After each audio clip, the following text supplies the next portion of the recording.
just getting into a little bit more specific questions. So I'll start with you again, Elizabeth. What are the kind of stories that you're most interested in, especially for brands out there that are wondering if they might be a fit for your kind of coverage? Yeah, so for the startup community, one of the things that we do at Food Navigators, we have a weekly video series called Startup Spotlight. And I think that is a really fun place to showcase not only new entrepreneurs and new products, but to share the lessons you've learned. So when we look at that series, what we're looking for is sort of community building. So we want to hear about your cool story and we want to hear about you, obviously, right? But we also want to know how you fit into the bigger picture and how you're going to take someone with you. So that's really the goal of that series. I think, the other thing that we think about when we're covering startups is we see a lot of fundraising news, maybe not as much now as we did in 2015, 2016, but it's coming, right? And it's exciting. And I get it. You all are thrilled to have this money. We're thrilled for you to have it. But for us, what's more important than the money is what you're going to do with it and how you landed it. So thinking about when you pitch that, you landed this 4.7 million Series B raise, tell me what you're going to do with it specifically and why that's going to advance not just your business, but change the category, change the retail landscape. So that's sort of what I think about when I think about what I'm interested in for Food Navigator USA, especially in the startup scene. But we're also interested in innovative products. I understand IP, but think about what you can and cannot share when you talk to us. And again, we're always looking for that sort of what can you do to help lift up someone else, to help another reader? Fantastic. Okay, great. So, Brooke, for Food Business News, Food Entrepreneur, same question for you. What kind of stories are you most interested in? Yeah, really, again, echoing Elizabeth, she's like taking these words out of my mouth. Like she said, covered the startup and the unique ingredients and products that are really innovative. Like I just covered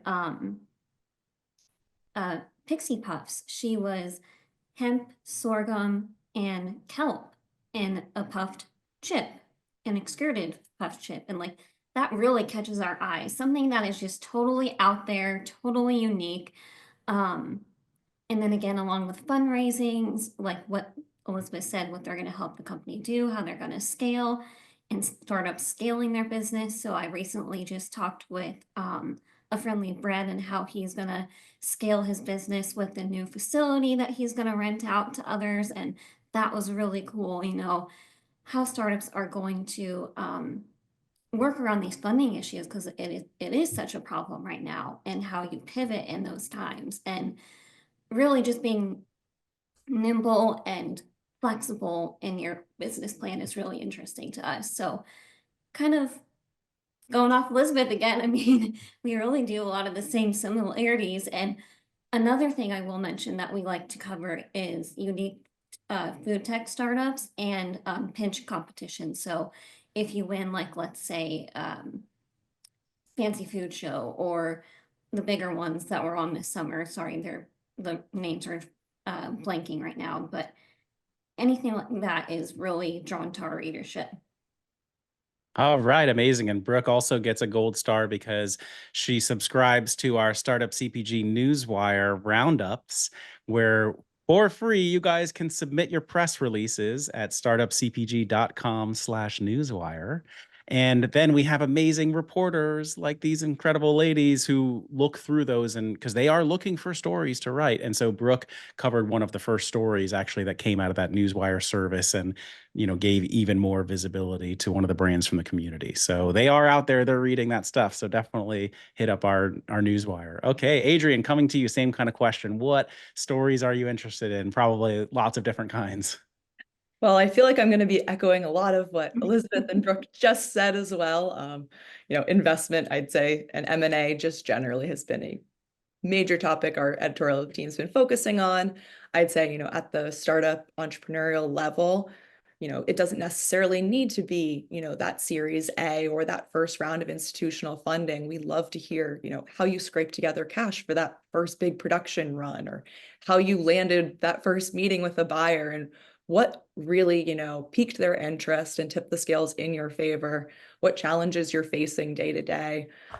I always go back to everyone in our community. Our main readers are, other entrepreneurs. So you don't have to give us away your secret sauce, but what strategies, what, email you sent could help out the next founder. Those are really, the stories that we love to tell. And then I'd say beyond that, I'm also kind of going off of what Brooke said. Personally, I'm a bit of an ingredient nerd, so I love seeing new innovations. With kelp was a big one I feel like maybe a year or so ago. Lupin beans were coming back, it seems. All those heirloom forgotten grains. Love seeing just novel applications, uses. Always just of personal interest to myself, in addition to, new sustainable innovations. And I guess that takes me right into the regenerative agriculture movement's been another one that's just been following closely as someone who grew up working on farms and is just very passionate about that space.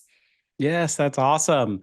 It's funny how you mentioned that because I feel like we always see the stories about founder X raises 4.5 million at 35 valuation. I actually would way rather read the article that you write that's like, this founder doesn't raise money, bootstraps, keeps their job, and does this as a side hustle and owns 100% of their business and gets 1,000 doors. That is the article. Be like, yes, that's the one that I like.